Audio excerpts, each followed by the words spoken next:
Bonjour et bienvenue pour cette première capsule météo. Nous allons parler de l'atmosphère terrestre. Pour commencer, je voudrais définir ce qu'est la météorologie et l'aérologie, puisque c'est le titre de notre module à étudier pour le BIA. Pour ce qui est de la météorologie, elle étudie les phénomènes atmosphériques pour comprendre leur formation et leur évolution. L'aérologie, quant à elle, examine les propriétés physiques et chimiques de l'atmosphère, notamment via des ballons météo et des satellites.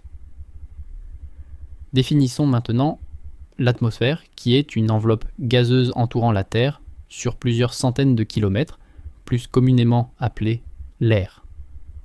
De quoi se compose notre atmosphère? Notre atmosphère se compose principalement de gaz, mais sa densité varie avec l'altitude. Par exemple, à plus haute altitude, l'air se raréfie, ce qui peut rendre la respiration difficile. 99% de la masse totale de l'atmosphère se trouve entre 0 et 30 km d'altitude. L'atmosphère est subdivisée en plusieurs couches, notamment la troposphère, la stratosphère, la mésosphère, la thermosphère et l'exosphère. Entre chacune de ces couches, il existe une surface de séparation. Celle entre la troposphère et la stratosphère s'appelle la stratopause. Les autres portent également une terminaison en pause. Les altitudes des surfaces de séparation varient selon les régions et les saisons. Par exemple, la tropopause se situe généralement à environ 11 km d'altitude au niveau de la France.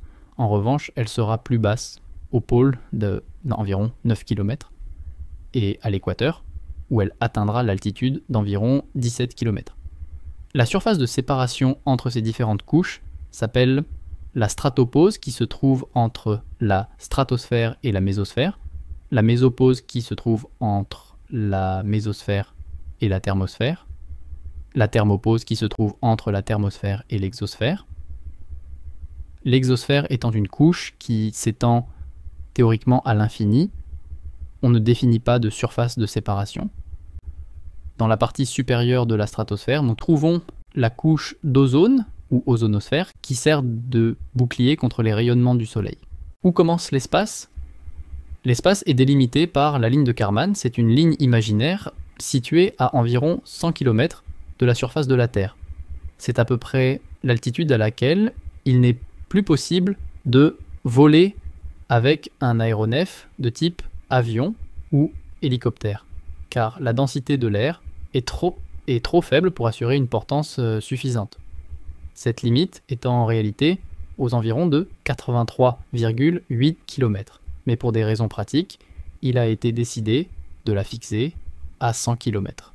Continuons dans notre exploration de l'atmosphère. L'atmosphère peut être décrite par plusieurs paramètres, dont la température, la pression, l'humidité et le vent.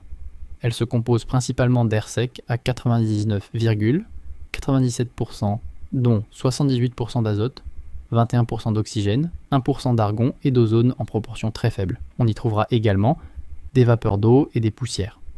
Voyons maintenant l'atmosphère standard. Pour les besoins de l'aéronautique, une atmosphère standard a été définie, permettant de décrire les performances des aéronefs et de les localiser dans le plan vertical. Cette standardisation facilite la navigation aérienne. Au niveau de la mer, la température standard est de 15 degrés Celsius, la pression standard est de 1013,25 hectopascales et l'humidité est de 0%. Et ce, quel que soit l'endroit où l'on se trouve. Cette atmosphère sert à l'étalonnage de tous les altimètres des avions volant dans le monde. J'en ai terminé pour cette première capsule météo. Revenez dessus autant de fois que nécessaire. Comprendre l'atmosphère est essentiel pour décrypter les mystères de la météorologie et de l'aéronautique.